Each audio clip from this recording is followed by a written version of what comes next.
दोस्तों 14 सितंबर का जो मुकाबला है भारत और पाकिस्तान का, उसको लेकर एक बड़ी अपडेट है।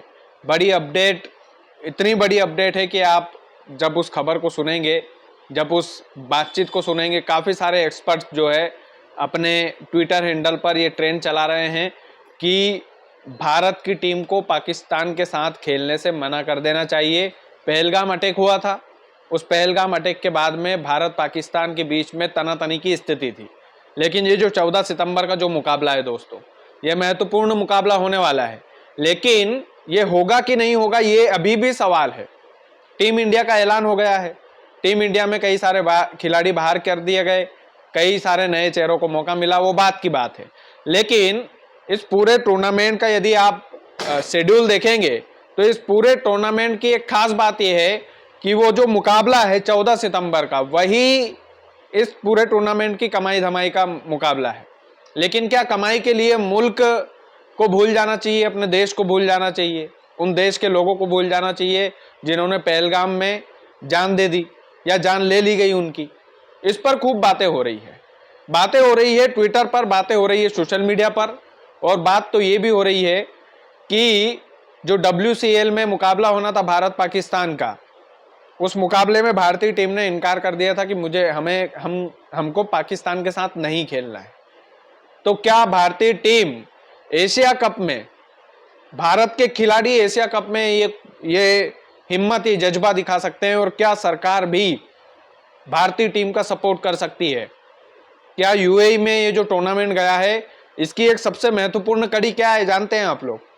इस टूर्नामेंट की सबसे महत्वपूर्ण कड़ी है कि ये जो मेजबान था भारत था एशिया कप का, भारत में ये टूर्नामेंट खेला जाना था, लेकिन इसको UAE में, दुबई में इसको शिफ्ट किया गया।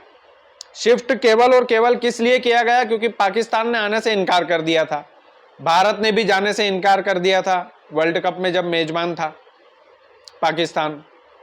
तो ये जो सबसे महत्वपूर्ण बात है कि भारत और पाकिस्तान के मुकाबले के लिए इस टूर्नामेंट को दुबई ले जाया गया।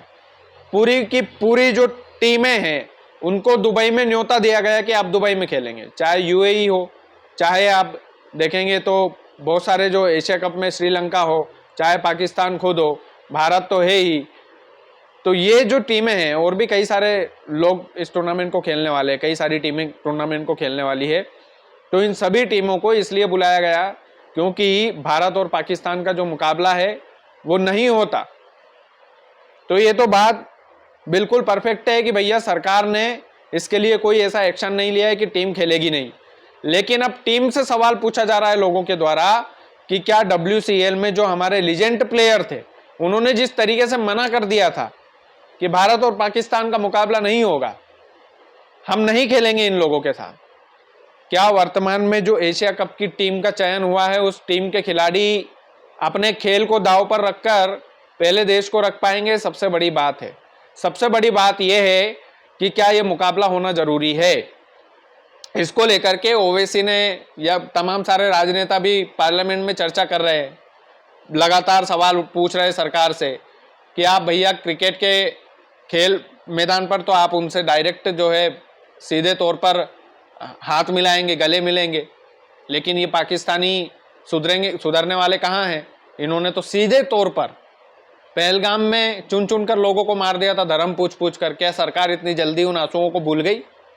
ये तमाम सारी कंट्रोवर्सियां हैं दोस्तों, और ये जो कंट्रोवर्सीज हैं, इनका सबसे मुख्य पॉइंट ये है कि भारत पाकिस्तान का मुकाबला होगा कि नहीं होगा, और होगा तो क्या मुकाबले से पहले भारतीय टीम मना कर पाएगी, और नहीं कर पाएगी तो ये जो खेल भावना से हम लोग जुड़े हैं, तो फिर ये क्या नौटंकी थी? ये बाकी सब जो पहलगाम अटैक हुआ था, उसके बाद ऑपरेशन सिंदूर, और फिर दुनिया भर का ढिंढोरा पीट रही है सरकार।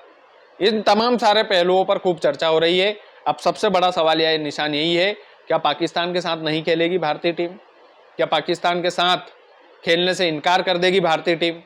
ये तमाम सारे सवाल या निशान है। लेकिन 14 सितंबर को ये मुकाबला अभी तक तो तय माना जा रहा है, और इस टूर्नामेंट की जान है मुकाबला।